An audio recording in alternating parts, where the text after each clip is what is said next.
Good morning. I want to check out how the water is here on the step. Yes, it's more deeply covered now. So we have still 3 steps visible. The platform below the 3 steps is nicely underwater. You can see that detail.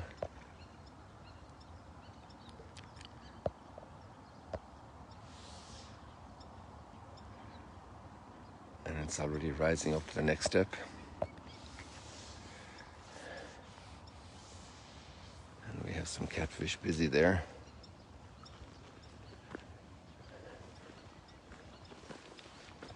Oh wow, what's this?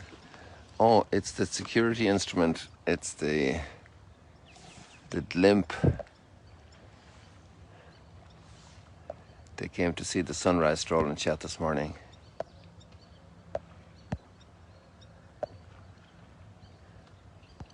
I thought that's a mighty bird, it's a mighty plane.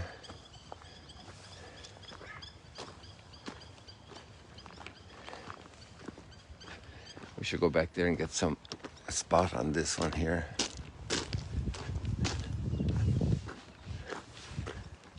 This light here must be good.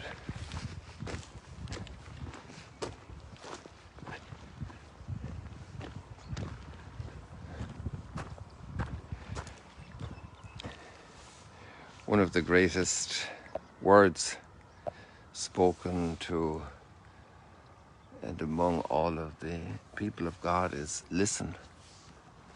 Listen.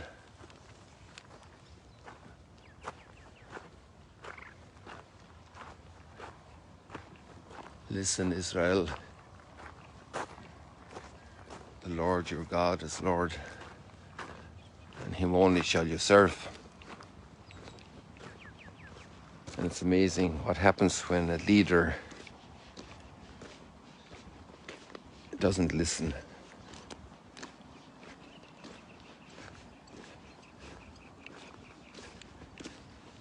I remember still ringing through the air the words of Gorbachev when he came to East Germany and met Honecker, who was the leader at that time and of communist East Germany.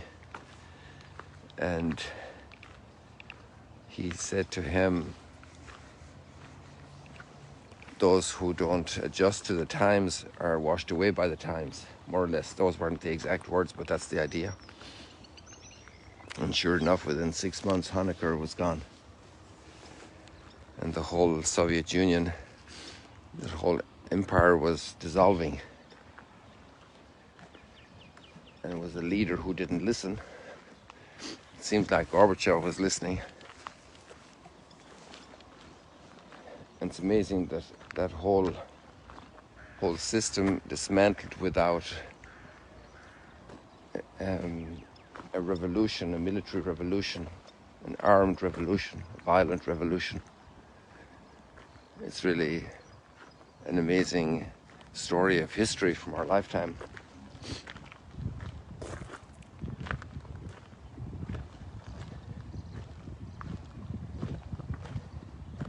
And Solomon didn't listen.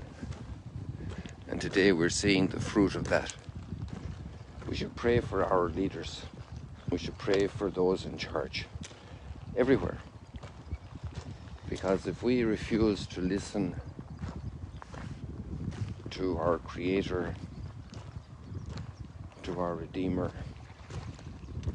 to where we have eternal happiness forever,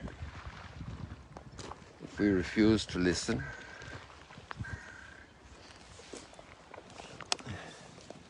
we are condemning our own life and the lives of others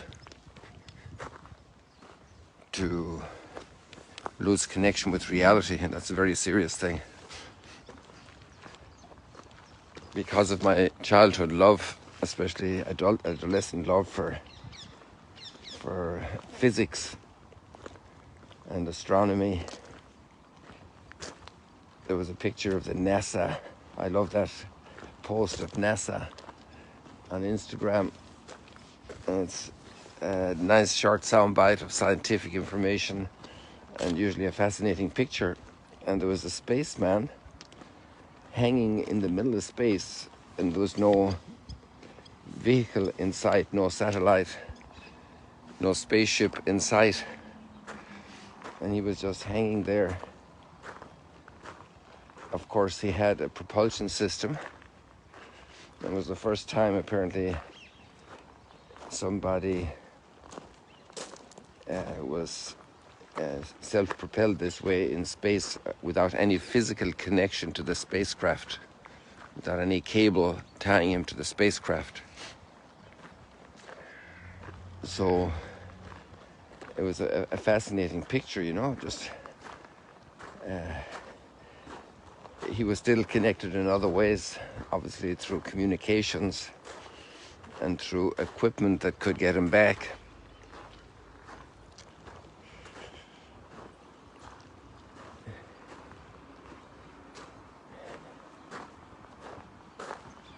To be disconnected from God, from our Creator, can't bode well. And it's not, we're not thinking here of the atheist and the agnostic. We're thinking of the religious person who's not taking care of prayer life, who's not living in a culture of listening to God.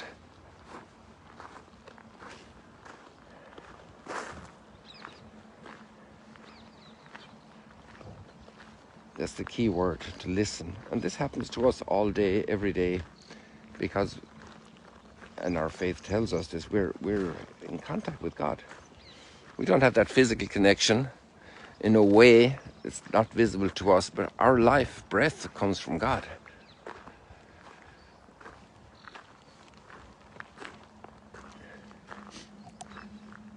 And especially when we know and don't do it, what's involved there is that our understanding and our will are being sold to other distractions, being sold to other cares, to other occupations that are not part, we're in the creatures and we're not in union with the Creator.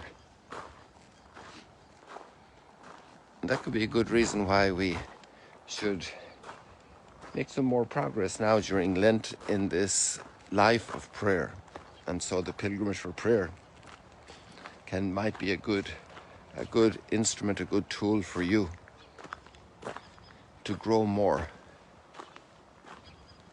Because it's a whole mystery, it's like exploring the caves up in Mount Arbel, exploring the plants, exploring the wildlife, exploring that blimp that's up there for security, exploring all the reality, the deer, the wild boar, and so much more life that's in that mountain, and then another mountain behind it in a valley. Oh wow, look who's coming here. A valley,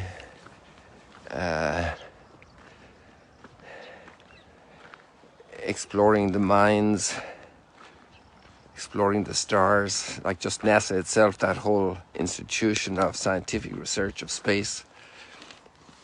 And prayer is like that. Prayer is a whole field. It's our whole life. It's our relationship with God. It's amazing the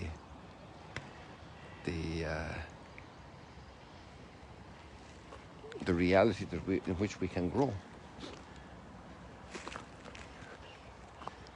So maybe we can ask Kathleen. She's apparently going out on her paddleboard. We can ask her a couple of words about this. And interestingly, in the gospel today, Jesus heals the deaf and dumb man. We know that if children don't hear, they won't learn to speak. So we need to speak to children a lot. It's great to see the families here in Magdala, the way so many people look at the children, they tickle their little nose and they, how are you today?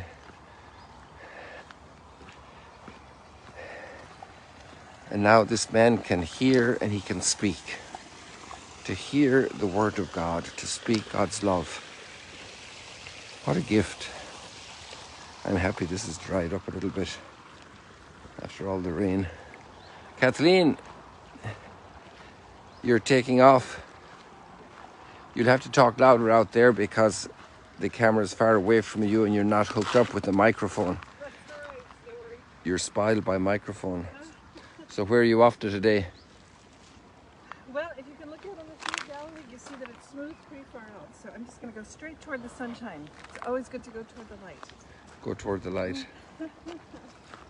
Very good, very good. So we'll be watching you as you take off there. Wonderful. And then I was actually just talking about the readings today. You know, this deaf man was healed, and we have Jeroboam picking up the legacy of Solomon because of Solomon's lacking of listening to the Lord, listening in the sense of following. Then the kingdom, the whole people is broken. And then the need for prayer in our lives, in our families, in our hearts, and in our communities. So I'm not sure, what would you like to tell the people about the pilgrimage, since you're leading the English pilgrimage? I apologize for doing this from the water. If What do you mean, wants why? to come and walk on water sometime, if you have the chance to return to pilgrimages here. The most wonderful thing about this Lent, I think, is a chance to be able to turn our hearts back to the Lord. And it's not so much our effort as His. And so I think one of the most amazing things when you're talking about water is you go to the gospel, and it's not the gospel for today, the readings that reflect the reflecting on them. One of my favorites is the Lord sitting by the well, the Samaritan woman by the well.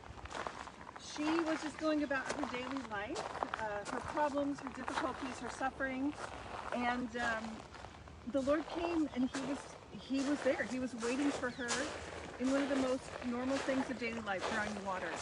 And that changed her life completely because He came to encounter her. And that actually tells us what prayer is. And so in Jerusalem this Lent, I invite you to join us. We'll be going to different places in Jerusalem, and I mean greater Jerusalem, where there are sources of living water. There's lots of literal wells, but these are sources of God's life within us, right? And we'll always find the Lord sitting right there. The other thing I wanted to mention is, just like with the great kings of old, Jerusalem became the central place of worship. The Lord God chose that place for His dwelling. And so in that sense,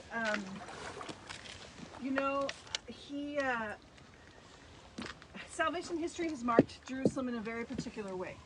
And so I think going to Jerusalem itself is always an extremely important spiritual experience. Most people who think about the Holy Land, they always make Jerusalem a priority, and there's a reason for that. It's a very holy city. It's a city of prayer. It's a city of God's presence. I always love going there because you hear so many sounds that remind you that the Lord is here. From the bells, of course, to the shofars, the muezzins calling from the minarets. You're just like, oh, that's right. This is a people who lives knowing that the Lord is present. And you even think of the kippah on the heads of the Jewish people, and it's because they know, the presence of the Lord is there, not just with them, but above them. Sort of like these beautiful birds. Look at that. They're on their migration path home. So lovely. And so we're also in a sense on that migration path, but looks like they're headed south right now. You're going to go eat something and then head back. So anyway, that's what the pilgrimage is. It's a 15 to 20 minute reflection every day from the city of Jerusalem.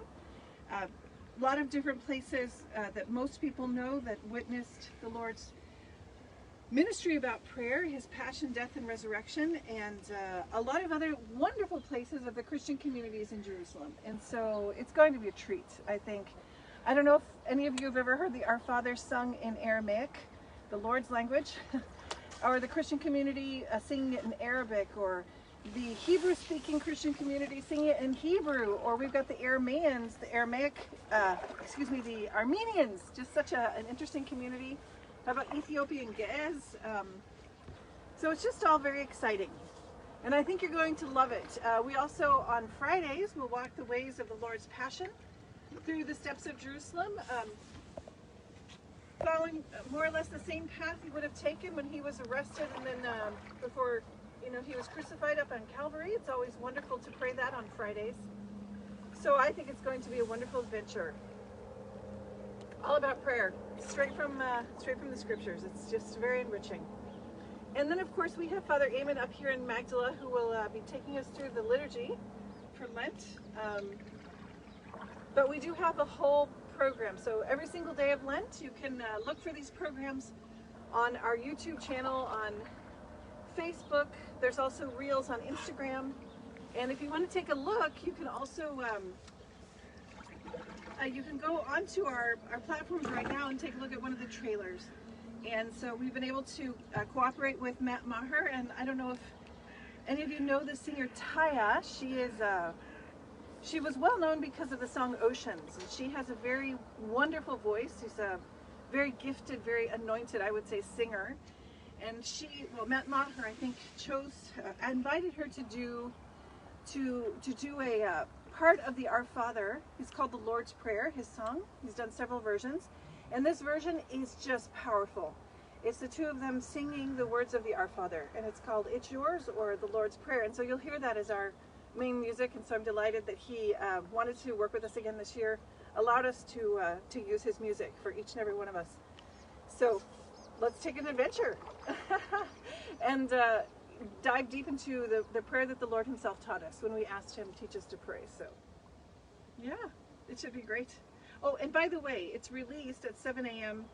Israel time, so you can get an understanding of when it's going to be released. That's great, because that's right after the live stream. Look at that. It's so well coordinated. It's true. Well, the sun is rising earlier now, so... Yes, who knows? Little by little, we'll start encroaching. But that's not the idea. No, on the contrary. If it's at 7 a.m., the sun will always be earlier, so we'll be finished earlier. Yes, it's like the Lord's grace rising in our lives, I think. Very good. Yes, and it'll stay up on the platforms all day. And if you register, you'll have a chance to receive a daily reminder as well as some supplementary material. You don't want to miss that, because it's just a wonderful guide to prayer. And we all need help, either from Christians from before, from the Christian communities who've lived this for centuries.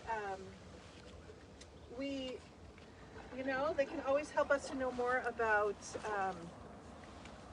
the way that they learned from the Lord to live. And so we can learn from them. We can learn from the scriptures. We'll learn from a lot of the early Christian fathers. Look at these beautiful birds. This is amazing, right over us. You should join the live stream every morning, Kathleen, because all of our people know these birds very well. They actually even know their names now. Cormorants, look at those. Those are cormorants for sure. You recognize the cormorants? Father, those are cormorants, right? Very good, very good. Yes. So I invite you all to register and spread the word. I think it's a wonderful journey to do with friends. If you ever make a pilgrimage, you can certainly do it on your own, but usually it's, an act of charity, I suppose you could say, but it's also something that helps enrich us when we can do this together. People, I think we leave it like that for today.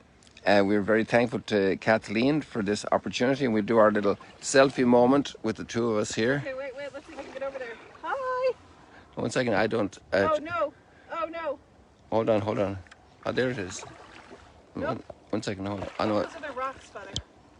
There we go. Oh, there we go. See you later, alligators, people. God bless you. God bless you. I'm gonna go out.